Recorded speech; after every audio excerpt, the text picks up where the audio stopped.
Hey, runner, don't know what to do after your runs to optimize recovery? Have you ever felt like your muscles are tight, your legs are heavy, or you just have that knot that needs to be released? Foam rolling can help increase blood flow, stimulate your nervous system, and allow you to release your muscles all on your own. If you do it consistently, this can maintain your flexibility, mobility, and prevent your muscles from overcompensating during your running to allow you to move more freely and limit your risk for potential injuries. In this episode, I'm going to share with you my 7 foam roller exercises that will change your running game forever. No matter if you're a beginner runner just starting out or an experienced runner training for another marathon. These have been the tried, true, and tested favorites that I have done personally and are the very same exercises that I've programmed for clients either getting out of hip pain, knee pain, or even foot and ankle pain. My name is Dr. Duane Scotti. I'm a running physical therapist, coach, educator, and my mission is to help preserve the health and longevity of runners everywhere by allowing them to get stronger, run faster, and enjoy lifelong injury-free running. In today's training, I'm going to go over what is foam rolling, the benefits of foam rolling, should foam rolling hurt, what are the different types of foam rollers out there, and I'm going to share with you my 7 foam roller exercises for running recovery. And then we're going to talk about what is the best time to foam roll. How long should you foam roll? And then we'll even get into roller stick massages if you have one of these when you don't have a foam roller handy. So 9 out of 10 runners listening to this right now will get injured. And one of the most common reasons for runners getting injured during their hard race training cycles is not taking proper recovery from the hard runs they're doing. And there are simple strategies we can implement to tolerate the demands that half marathon and marathon training offer. Trying to grow as a runner is overwhelming. And if you don't have specific exercises for recovery, here's what's at stake. You do random stretching exercises without any purpose, rhyme, or reason. Your legs constantly feel heavy during your runs. You just feel like you can't go any faster. Your muscles always feel sore for the next workout or run. You keep getting hip, knee, ankle pain every time you train for a half marathon or a marathon. You guess instead of following specific targeted exercises, and you wind up just thinking that you are too old for running.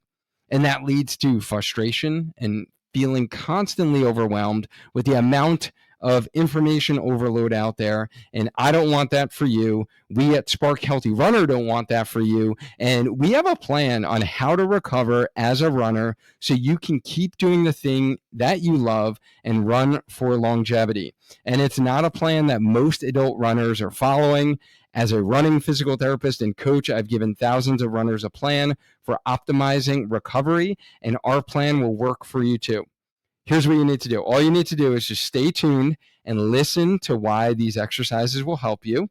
Next, download my 7 foam roller exercises instructional video in which I talk you through all of the exercises you will learn about today so we can do them together. So the link to download that is in the show notes if you want to check out those exercises right now, and then come back and listen to the rest of what I have to say and share with you about foam rolling. So this is like the deep dive episode on foam rolling. And then what you need to do is perform these consistently on a weekly basis and start feeling refreshed and more confident in growing as a runner. So if you've been listening to this Healthy Runner podcast or YouTube channel for a while, you know that we help you grow in your running journey with our Spark Healthy Runner 6-step plan. Personally, I know how hard it is to grow as a runner. Heck, it took me 12 years to come up with this 6-step framework. And there are 6 parts of your running journey that need to be optimized so you can run strong and last long. What are those parts? 1 is mindset. 2, strength training. 3, your run plan, so the types of runs. 4, your nutrition, so you can fuel for your runs. 5 is recovery.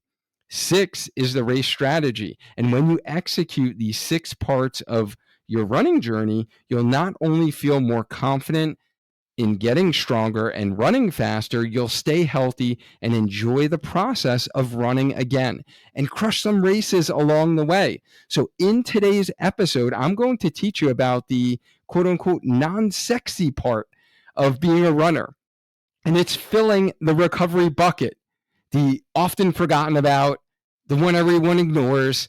Recovery is actually a part of your training. And you can get actually the latest Spark Healthy Runner ebook free resource, The Ultimate Guide to Recovery for Runners, with a ton of supplemental resources, visuals, video content that will help provide context for what you will learn about today.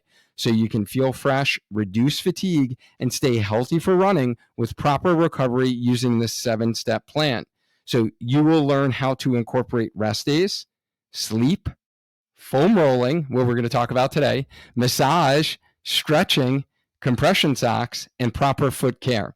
These have been the specific strategies that have kept all of the runners that I work with on a one-on-one basis as their running physical therapist and coach to stay healthy running by optimizing recovery so they can finally learn how to get over their injury for good and never have it come back again during the next training cycle. So go ahead and download your free ebook by going to learn.sparkhealthyrunner.com/recovery and get the resource and get all the bonus content. So before we get into the exercises, last thing, I want to answer your running related question on the podcast. So what questions do you have for me? I know you have questions. So you can actually get your question answered on the next Ask Duane episode on the Healthy Runner podcast. Simply click the link in the show notes to contribute your running injury, training, nutrition, or fun-related question for me or any of our Healthy Runner coaching team, and we'll be sure to add it to the next Ask Duane episode on the podcast. These are always my favorite episodes because I know these questions are actually coming from you, the listener, and these episodes are the ones in which I get to answer your questions directly. So thank you in advance for continuing to add value to our podcast community, and just check out the Ask Duane link in the show notes. So let's get into today's topic, foam rolling. What is it? What are these foam rollers, right? These are like all the rave in the past, 10 to 20 years. What does foam rolling really do? And before I kind of talk about what the actual foam roller does, I need to talk to you about like what it's intended to treat. Why are we using it? So we're really using it to impact our muscles and the covering around our muscles, or our connective tissue network, which we call fascia. So this is like the covering around all the stuff in our body. So it's interweaved patterns, and it wraps around our organs, our bones, our muscles, our tendons, our ligaments, and even our brain matter, believe it or not, right? So these, I think of this as like this saran wrap around our muscles. And this wraps around those muscles, our joints, and this fascia can actually become irritated or inflamed, and it can cause pain in certain individuals. And, that's kind of the minor like collection of individuals. In the clinic, we treat that like myofascial pain syndrome, that someone could have really sensitivity of that fascia and cause pain. For most of you listening to this right now, you guys are pretty much healthy. You might have a little lingering injury or some runner's knee or some shin splints or some plantar fasciitis, but it is not really the myofascial pain syndrome scenario. What you most likely have is that you feel tightness, and you feel that this connective tissue covering is essentially restricted or tight. And over time, as runners, if we leave this alone, the fascia can actually harden. It can impair movement and circulation.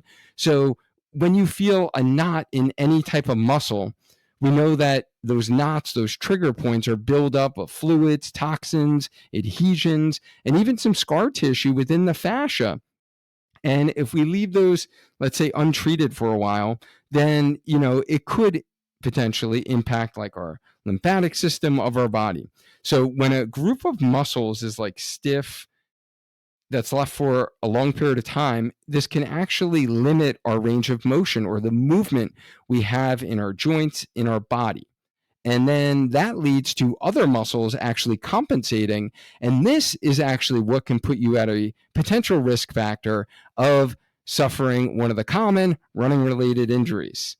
So, what are the benefits of doing foam rolling? Like, why would I recommend that you actually foam roll as a runner? And the reason I would recommend you to foam roll on a daily basis is foam rolling can really help loosen our soft tissue and help really increase the blood flow.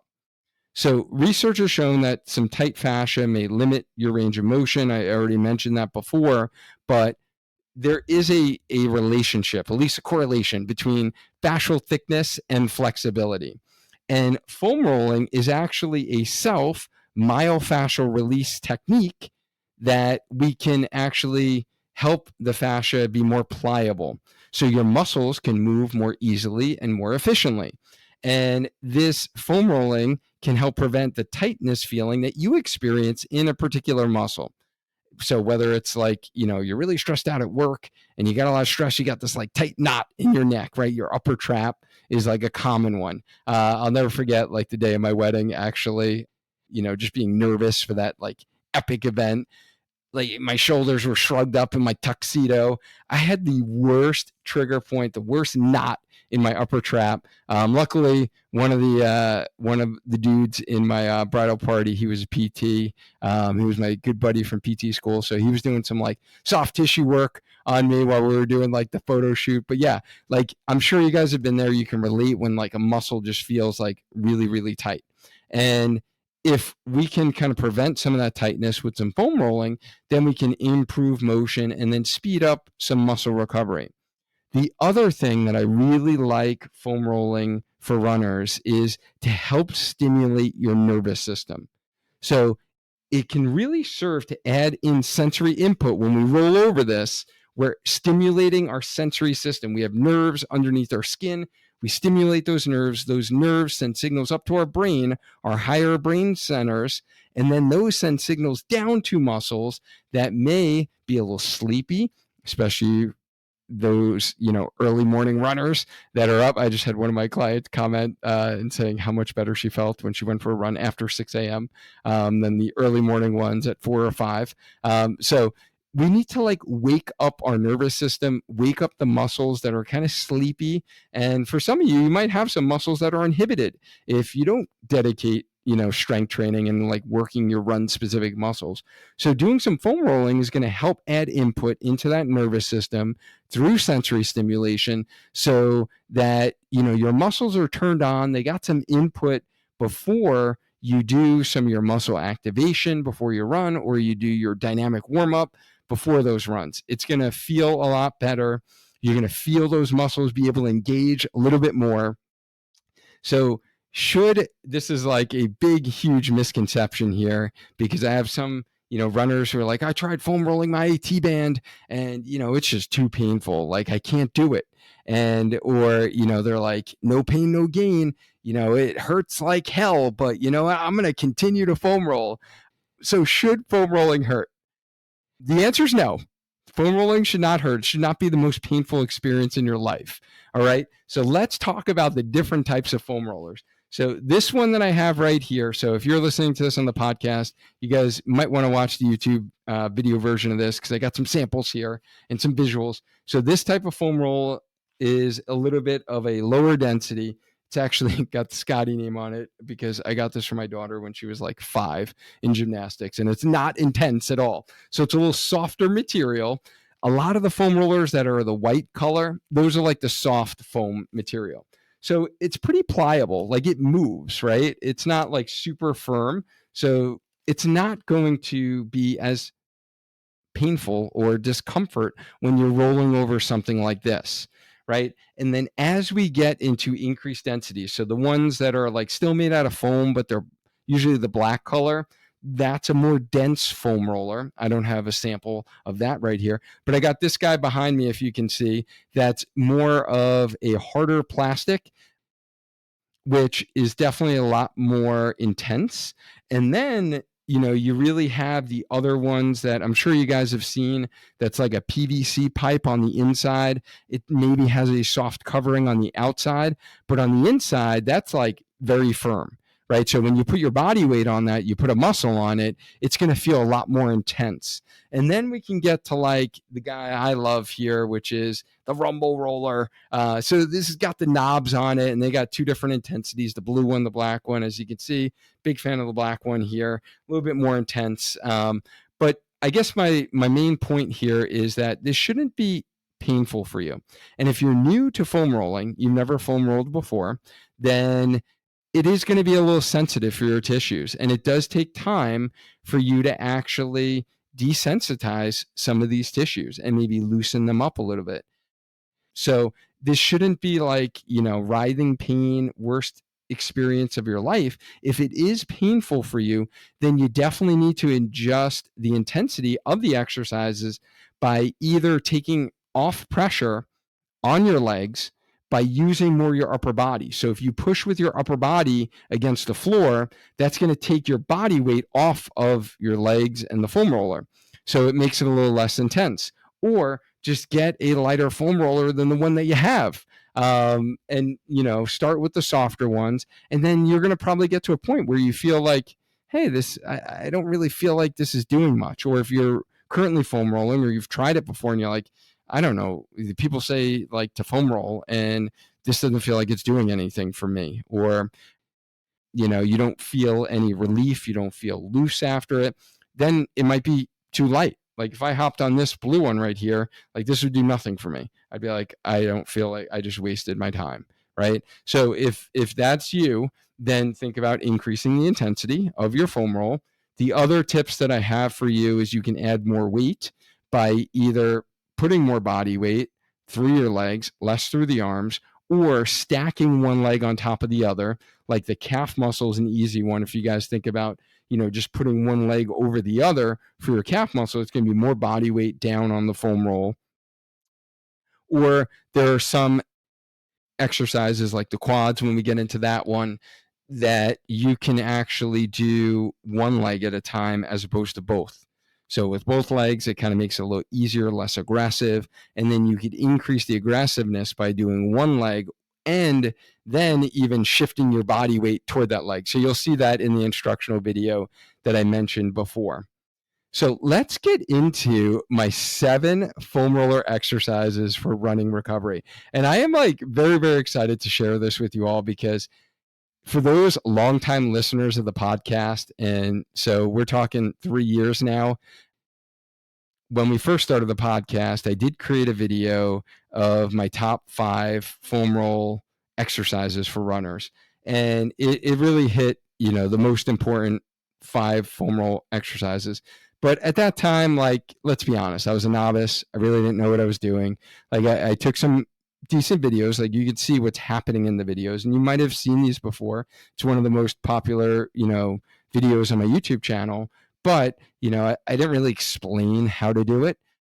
So this new instructional video, you have me talking you through the actual exercise.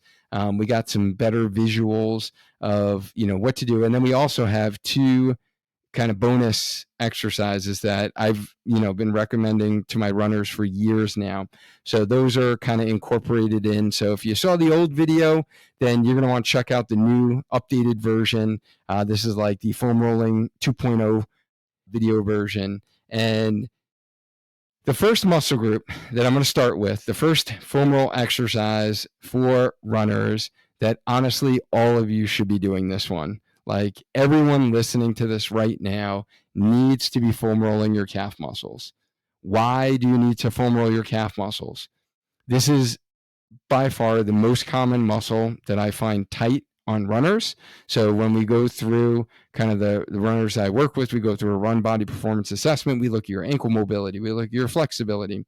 This is the muscle group that tends to be the tightest on runners in general.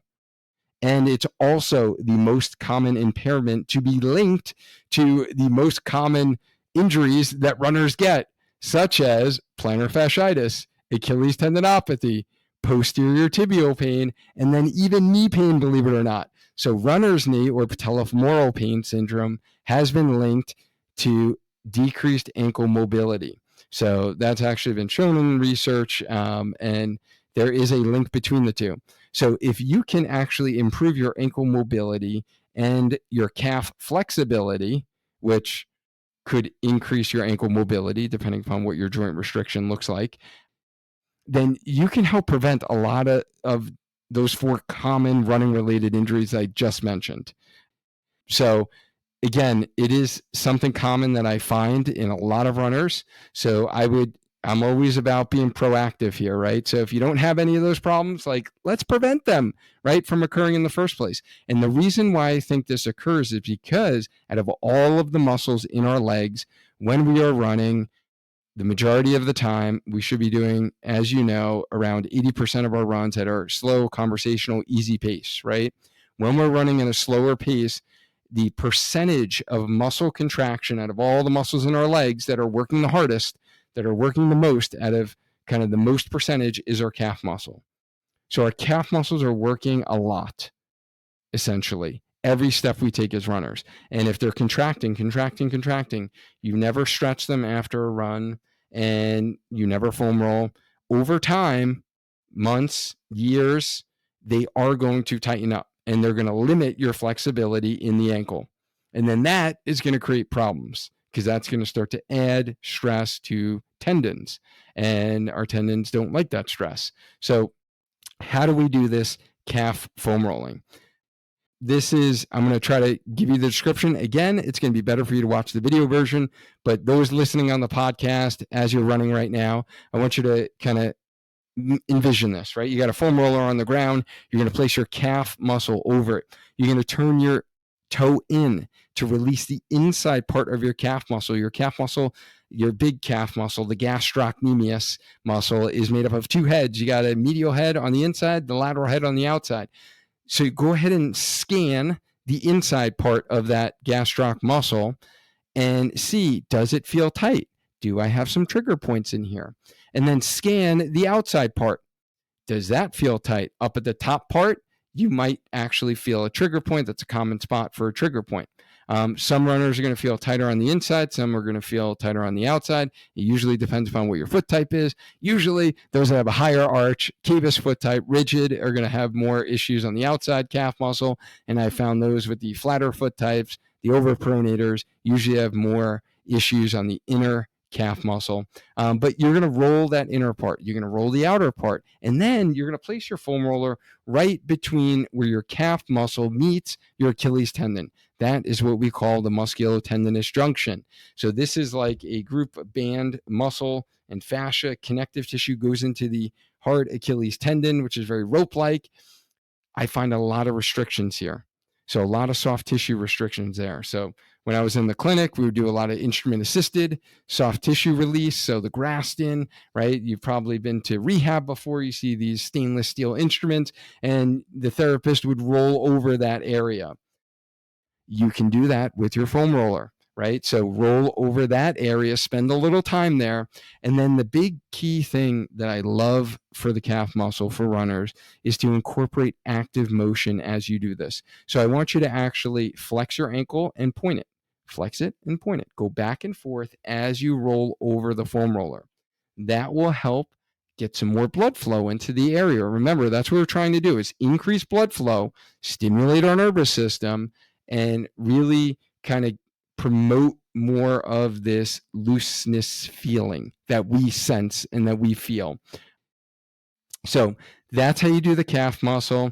And then second muscle that we're going to release is the hamstring muscle.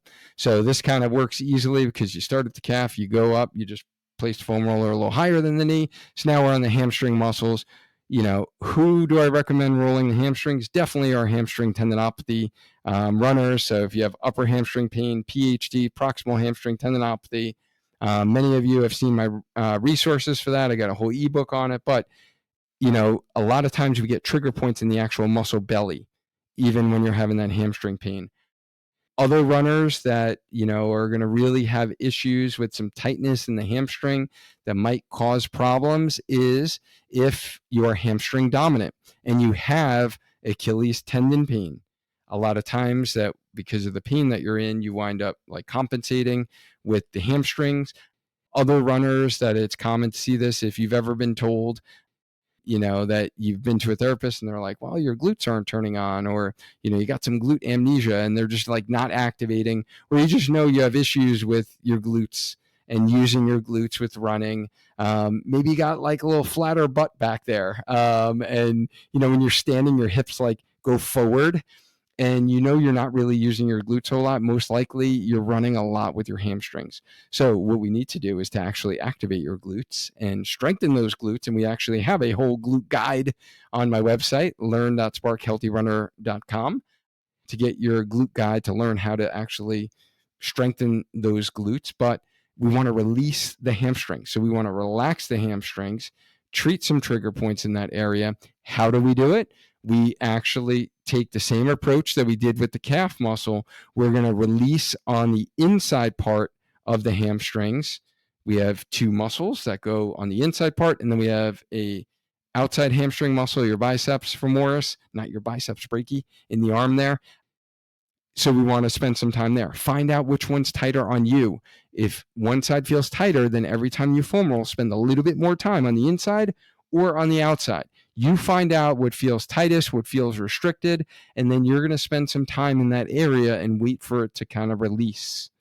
All right, so that's the hamstring muscles. So that's muscle number 2. So now muscle number 3, or muscle group. How do you foam roll the glutes? The quick answer is you really don't foam roll the glutes, because you usually don't have to foam roll your glutes, to tell you the truth. But what I do recommend you really foam roll is the muscle underneath your glutes, called the piriformis muscle. You might have heard about it before. You might have had a spasm. You might have a history of SI joint dysfunction, which is pain on the one side of kind of your lower back buttock area. We actually did a whole episode on 5 types of low back pain in runners, if you want to check that out to see if you have SI joint dysfunction. This would be someone who would want to release the piriformis, or if you have the rare, what we call piriformis syndrome, and you have this deep buttock pain, not at your sit bone, not the PHT that I mentioned before, but it's higher than your sit bone. And it's kind of like right in the center of your butt area. And it just feels tight. It feels like it's in spasm. That is what we call piriformis syndrome. And your piriformis could be a little tight. It could be in spasm. A lot of times I find this muscle tight and overworking or weak in runners with posterior tibial pain, because the piriformis muscle is the antipronator at the hip. And those that get posterior tibial pain, it's due to overpronation, or that muscle or tendon, I should say, is being kind of overloaded. So usually we'll find those that kind of go hand in hand. So those would really be the runners that I would recommend, rolling out the piriformis muscle, especially if you are one that you overpronate a lot. You're going to want to definitely make sure you spend a little time on the piriformis muscle. How do we do this? We cross one leg over the other. So we sit on the foam roller, cross one leg over the other, find that tender spot in the muscle. You're going to kind of need to angle your body, roll a little bit in one direction versus the other. Find a tender spot. You will find one in there. Like most of you will find a tender spot. Once you find it, now you're going to roll over that tender spot. You can also do like what we call a little pin and stretch here, like a release, where you actually just hold it in that spot that is tender. All right, the 4th muscle group or structure that you're going to use your foam roller for, and this is one that I pretty much recommend for all runners, is the dreaded IT band. But I'm going to tell you, there's a big but here, because we're all about glutes, right? So the IT band, guys, don't roll directly over it. So I will repeat again for those of you in the back row. Do not roll right over your IT band. All right. This usually will be just very painful, very unpleasant experience for you. I have found a lot better results rolling just in front of the IT band and just behind the IT band. So let me share with you first who would want to roll their IT band, or why it's important for runners to roll their IT band. It's really preventing 2 of the most common running related injuries in runners. Number one is runner's knee, which we see a lot in our beginner runners, or you're just taking up running for, the first couple years of your running journey. So that's this diffuse pain on your front of your kneecap. It's going to be painful whenever you go up and down stairs, whenever you squat, whenever you run up hills. That's what we call patellofemoral pain syndrome, or runner's knee, just to use the common public term. Runner's knee can be caused by maltracking of the kneecap. One of the structures that could be tight and contribute to that maltracking is a tight IT band. Okay. The other thing that you've probably heard about before is IT band syndrome. So ITBS, or this sharp pain on the outside part of your knee. And this is more common in our marathoners. So more the experienced runner, especially training for your first marathon, second marathon, third, or really starting to get more consistent training and more hardcore training. So maybe you invested in working with a run coach now, and you've never done that before. And now you're doing speed work. And now maybe you're adding in faster running workouts into your long runs. Or now you're actually training at different elevations and you're doing long runs that are very hilly. Those are the runners who get iliotibial band syndrome.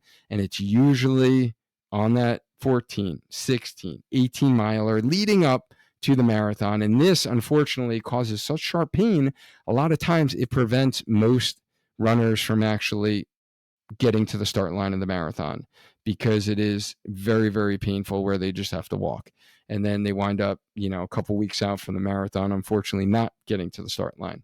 So again, I have ebook on that as well, if you've had IT band syndrome and didn't know how to kind of get over it. But those are definitely going to be the runners that you're going to really want to roll your IT band, and, make sure that you dedicate time to that.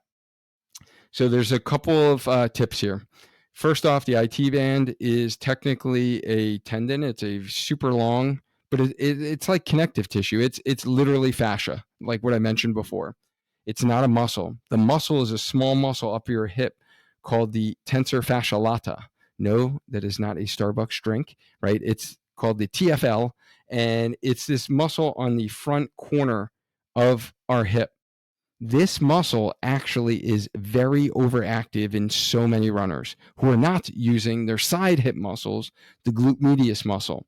So what we want to do is definitely glute med strengthening.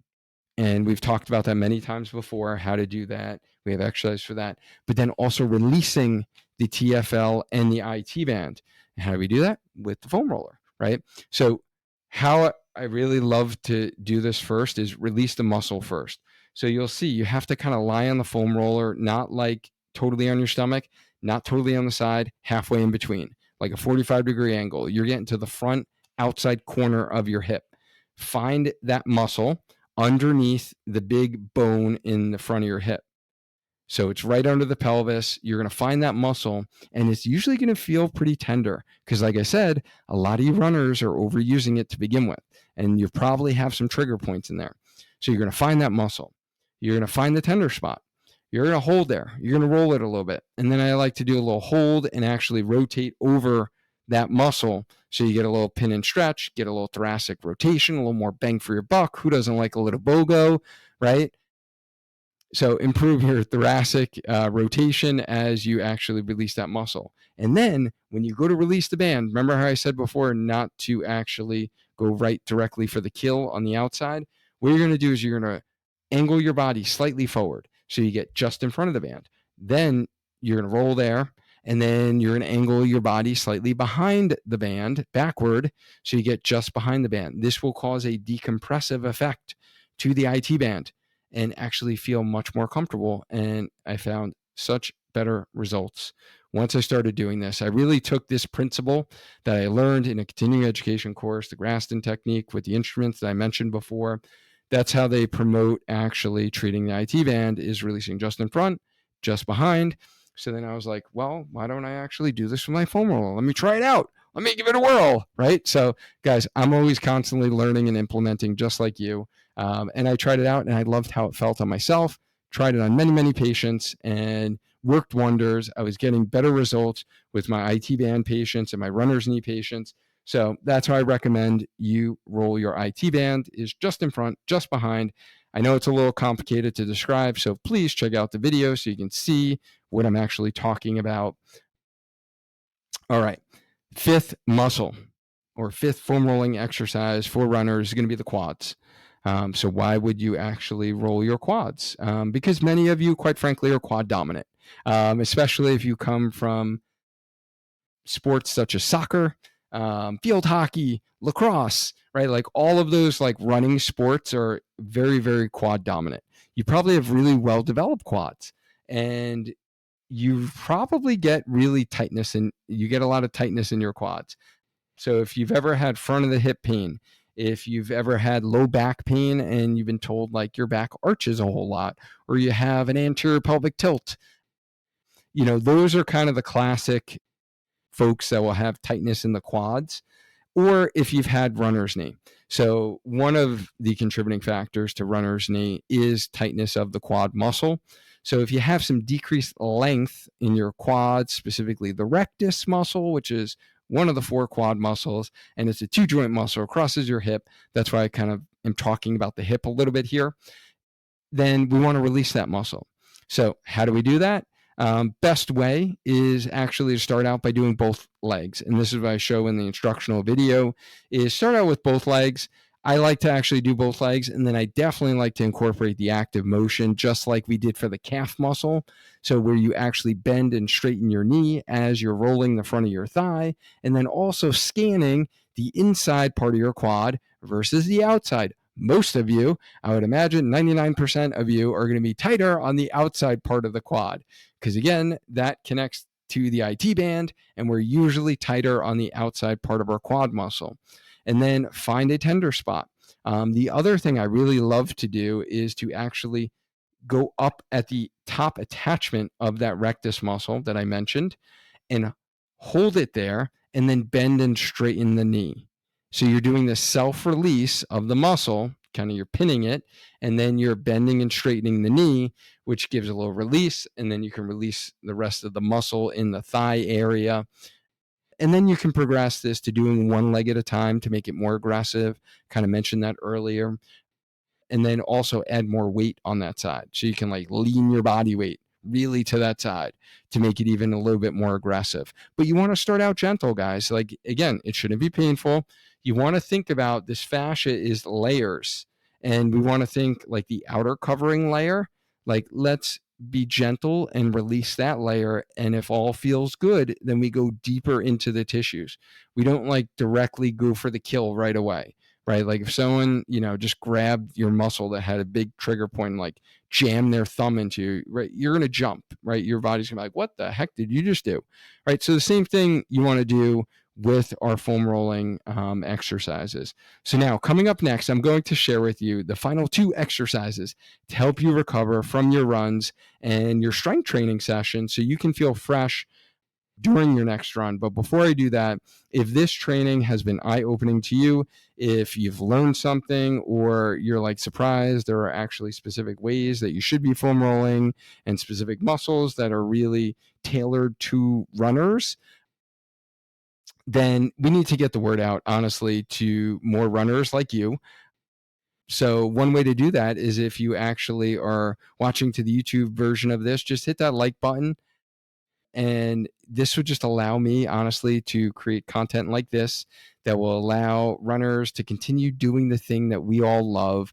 And that's just enjoying lifelong injury-free running. It'd mean the world to me if you can do that. If you can hit that like button, please. And thank you.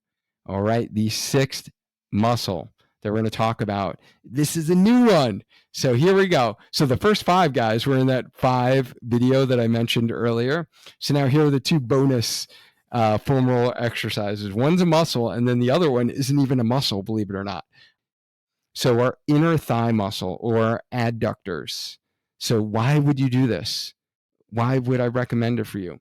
This is definitely going to be important if you ever feel tightness in your groin area.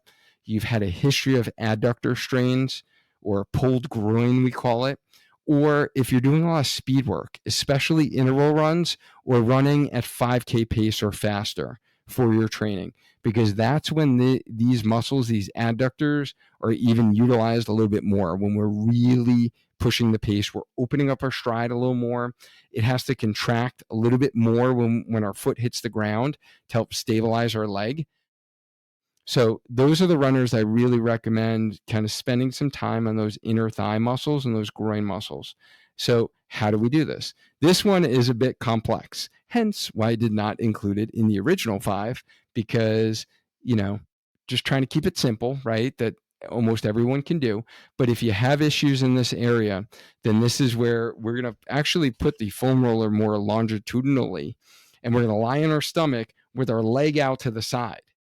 So we can do this either with our knee straight, and then I like as a progression to have your knee bent, which puts a little different focus on a different adductor muscle. So we got a bunch of muscles in your inner thigh, believe it or not. And it also makes it a little bit more aggressive when we bend our knee. So you're going to kind of roll in this area. It does take a little more coordination. It takes a little more upper body strength. So if, you have some upper body issues in your shoulders or your elbows or your wrist, it might be a little tough for you. So, that might be a little challenge. But for those of you who are pretty mobile and you can kind of get on the floor and do most of these exercises that we've already talked about, that's how we kind of roll our adductor muscles. And you can even increase the intensity by kind of side bending your trunk away from the leg that you're stretching, and you really feel like a pretty aggressive pull. So you got to go easy, honestly, on the adductors, because it is a little bit more sensitive. So I would definitely recommend you go a little bit easier than some of the other muscles. And then the 7th and final exercise that I really recommend all runners do is to actually foam roll your mid back, or what we call our thoracic spine. Why would we do this? Mainly for posture and running form purposes. So most of us spend way too much time on the computer most of our day. Or if you have any job where you're doing things in front of your body with your hands, most likely you're leaning forward, you're hunching forward, right? Or if you ever feel like your mid back is stiff and you just need to pop it, like I just did right now. Or if you have, I really hope that pop came out in the audio. It probably didn't, but that would be pretty cool if it did. Or if you have a lot of neck pain or neck tightness in your upper trap muscles. So a lot of times those neck issues can be caused by stiffness actually in the thoracic spine, because if the thoracic spine is stiff and it can't extend, basically if you think of standing up tall, right, like extending your spine, then what happens to your head is it does this forward head posture thing. And then that puts more stress on the discs in your neck, the joints in your neck, and the muscles in your neck. So a lot of times that creates neck pain. So how do we do this? So you're going to actually see 3 different exercises technically of how I like to do this. And this is this is such a daily staple multiple times throughout my day, because I do spend a lot of work on the computer. And this has been a trouble spot for me. I've had a stiff mid-back thoracic spine for many, many years, and I can always improve my posture a little bit. And this is an area that I frequently need to mobilize. So this is actually called more of a self-mobility exercise as opposed to all the other ones, because we were kind of targeting muscles. Those were called self-myofascial release techniques. So this is actually a self-mobility. So the first thing I like to do is you're going to place the foam roller horizontal on your back, and you're going to roll over the foam roller segment by segment, extending your spine in the opposite direction of being a hunchback.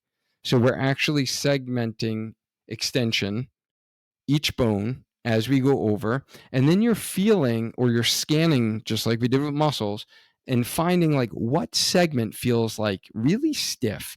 And there's usually going to be 1 or 2 that you feel ooh, that is either sensitive, so it's a little painful and the muscles guard up a little bit, or it just feels stiff and it just wants to pop. You feel oh, I feel like this should pop.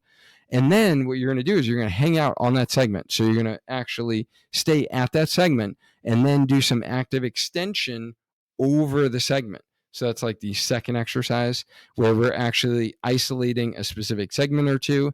We're doing active extension over the foam roller. So we're trying to bend our spine backwards essentially. And then the last exercise is we're going to get extension of our upper thoracic spine. So those are the segments that connect to the cervical spine. So your neck, right? So to take stress off of the neck and to actually mobilize that upper thoracic area, which is very hard to do, and you can't do it by active extension. What we have to do is do what we call a chin tuck with our neck. So you're going to actually stabilize the thoracic spine with the foam roller, and then you're going to tuck your chin back. So you might have been to therapy before. They showed you like chin tucks before. You're like, what the heck is this thing doing? There's actually like 3 different rationales and purposes why someone would give you a chin tuck. One of the benefits is it can promote extension, straightening of the spine in the upper thoracic area. So if you guys think of like that dowager's hump, I don't know if you have like Aunt May or something, right? She's got like this dowager's hump, and you know, your mom told you like stand up tall because you don't want to get like a hunchback.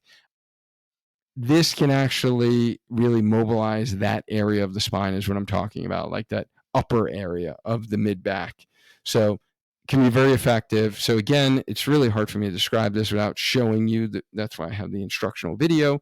Hopefully I did it some justice, talking you through it, and you kind of can visualize what I'm talking about on how we mobilize that area.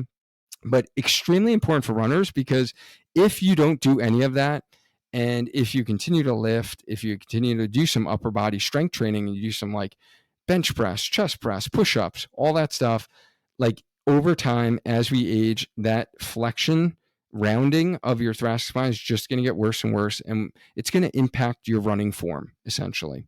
So you're less efficient as a runner the more flexion you have. You don't open up your chest cavity. You don't expand your diaphragm as well. You're not going to breathe air into your lungs. You're not going to be exchanging oxygen as well. So it's going to affect your breathing. It's going to affect your performance, and it's just not as efficient if you're running with, you know, leaning forward, hunched over, as opposed to thinking sternum out, shoulder blades down when you're running, and having nice relaxed arm swing.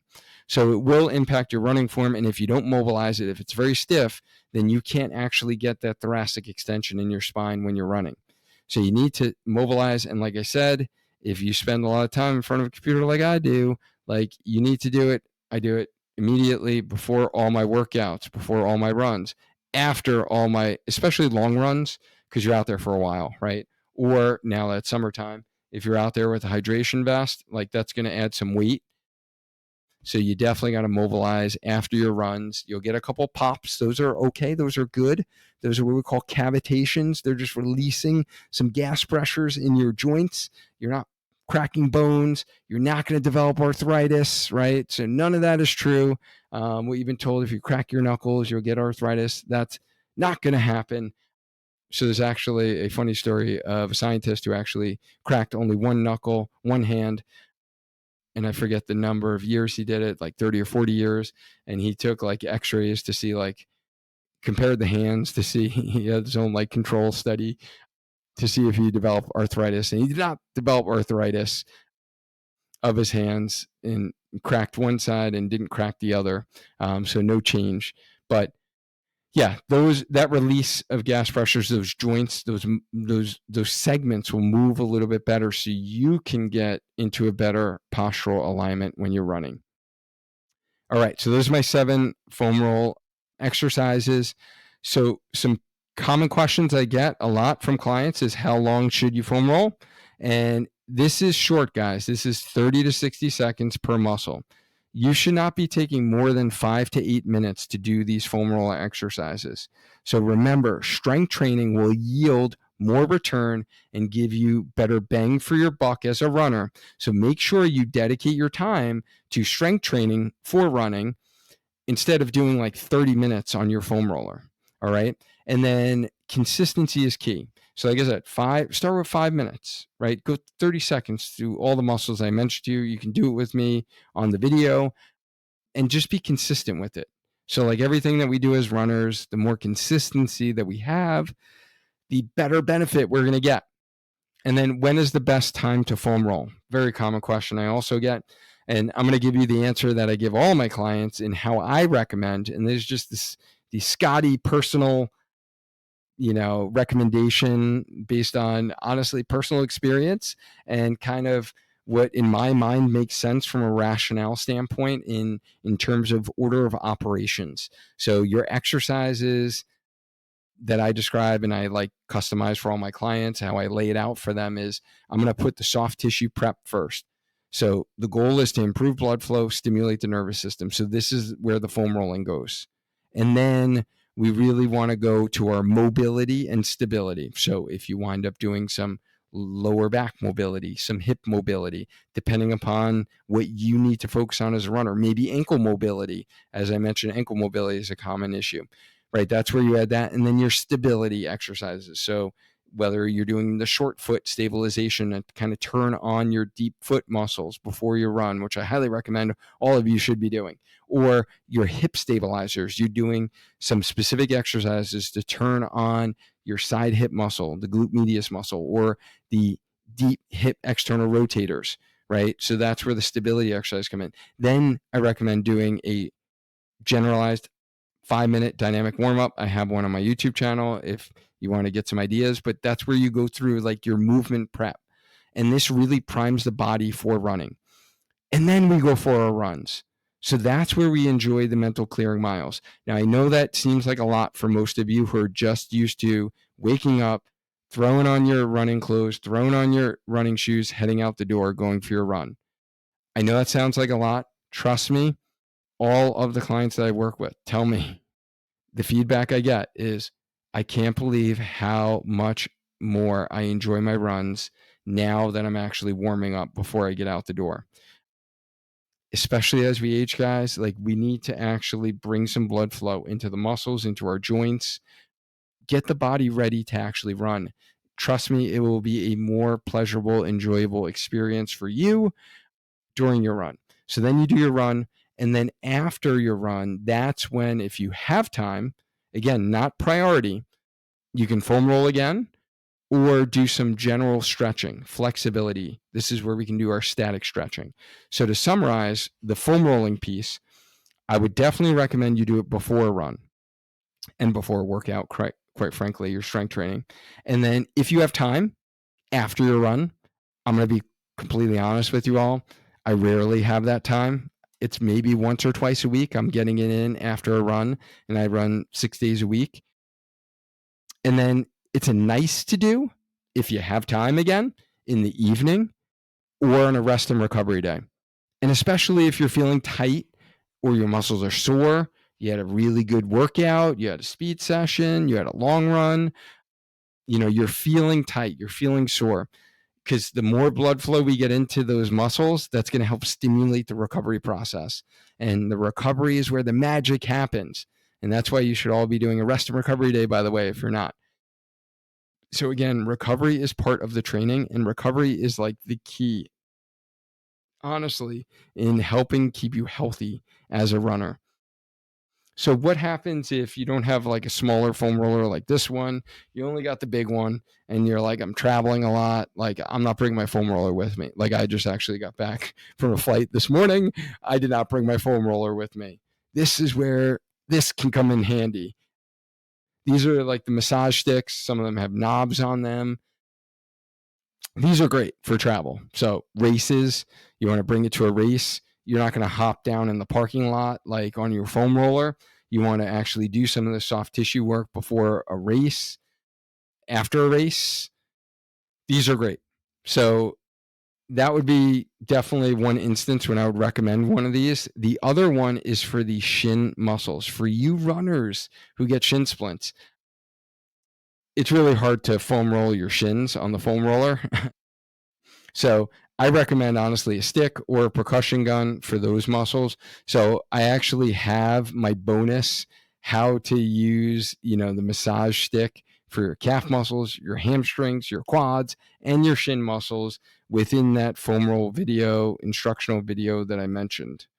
Now, remember that you can download that instructional video of exactly how to do the foam roller plus the massage stick exercises. I'll talk you right through it.